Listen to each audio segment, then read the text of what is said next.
This is on. Still all new to this. Let me see. Oh, yes, this is on. Greetings, manlings. No, children. I am Ethelred, the elven bard. See the ears? And as a bard, I tell stories, and have I got a good one for you today? Yes. You may not have heard it before. I mean, it is very old, but like most old things, it is very good. So, if you're ready, I'll tell you the tale of the dragon herder.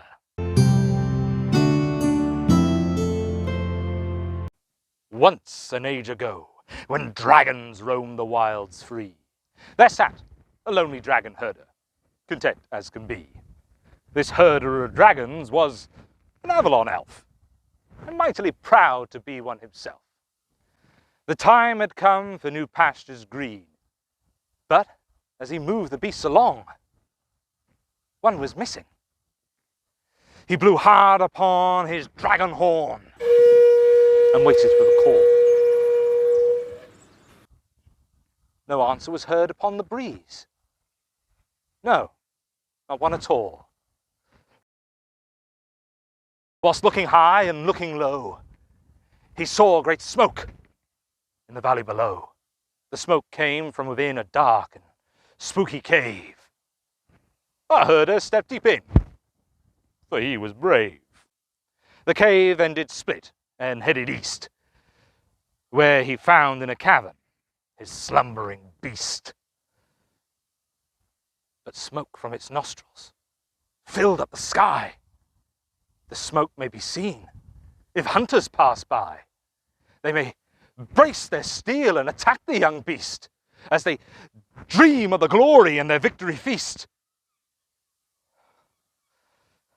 The herder gave the great lizard a push and a heave, but the stubborn thing just wouldn't leave.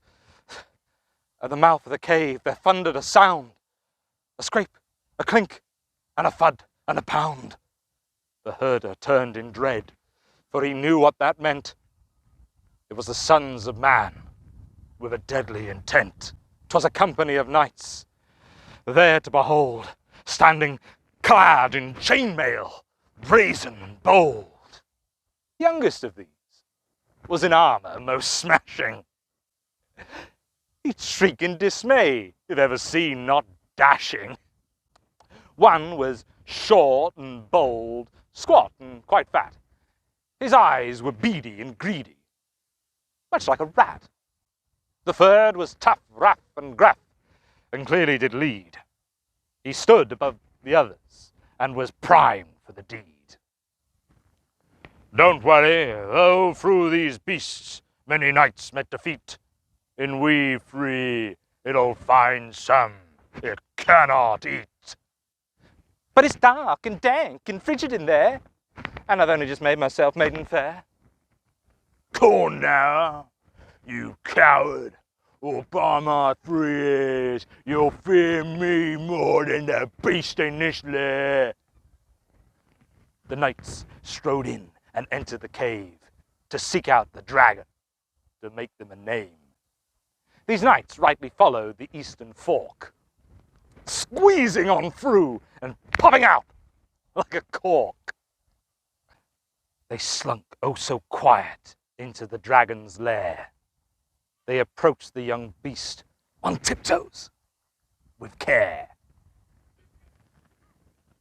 Oh, look at this! What a marvellous dragon! We'll have to chop it up to fit it in our wagon. The herder quaked and shook and cowed, taking refuge among a rocky crowd. But no, our herder was an elf most brave, and there was a great dragon down there he should save. As the knights moved in for the coming attack, the elf struck up a plan to stop them in their tracks. The herder let loose his loudest growl. It bounced around the cave, growing into a howl. The three knights jumped back from the resting beast.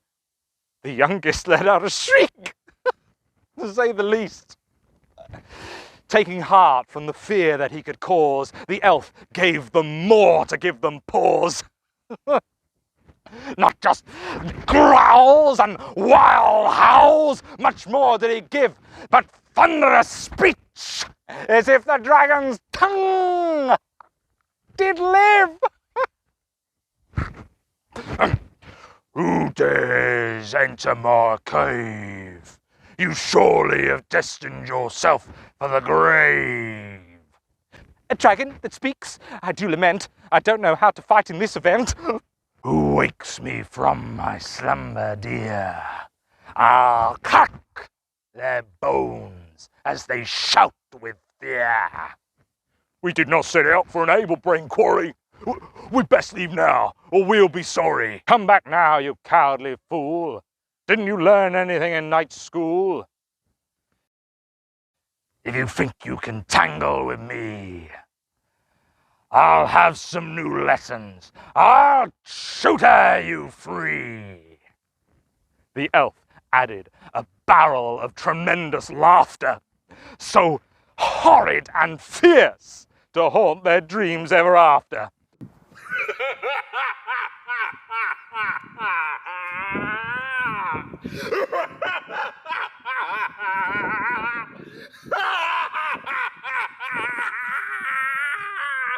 This was so more than the young knight could bear, threw down his sword and ran, followed by the one with no hair.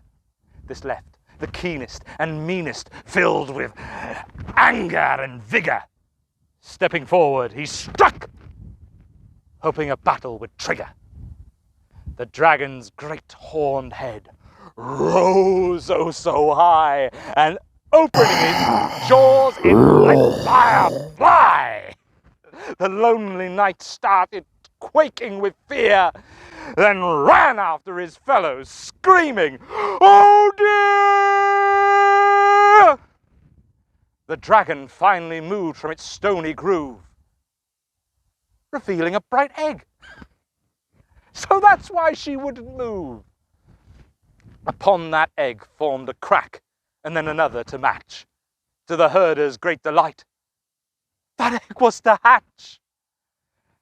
Out flew a young dragon, black, gold, and green, flying and soaring in a world yet unseen.